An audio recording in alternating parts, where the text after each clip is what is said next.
যেভাবে হাওড়া জেলার বাগনান 2 এর বাঁটুল বৈদ্যনাথপুর অঞ্চলের বৈদ্যনাথপুর এবং বীরপুর গ্রামে লুপ্তপ্রায় ময়ূরী, কাচ্ছিম বা কচ্ছপ দেখতে পাওয়া যাচ্ছে বিভিন্ন জায়গায়, তাতে পরিবেশ ভারসাম্য বজায় রাখার একটা ভালো দিক। আরো ভালো খবর, এগুলিকে বেশিরভাগ মানুষই ধরে যথাস্থানে ছেড়ে দিচ্ছে, বিশেষ করে নতুন প্রজন্মের ছেলেমেয়েরা। এর ফলে যারা পরিবেশ নিয়ে কাজ করছে তারা নতুন উদ্যমে আরো কাজ করতে পারবে। কিন্তু দুঃখের বিষয়, এখনো অনেক মানুষ এই ব্যাপারে সতর্ক হননি। ওনাদের কাছে অনুরোধ, এই ধরনের কাচ্ছিম বা কচ্ছপ কেবলমাত্র আমাদের এখানেই দেখতে পাওয়া যায়, তাই এইগুলিকে ধরে মেরে খাবেন না।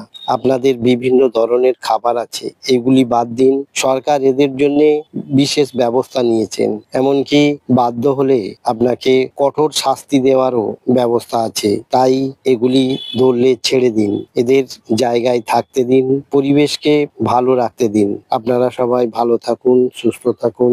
নমস্কার।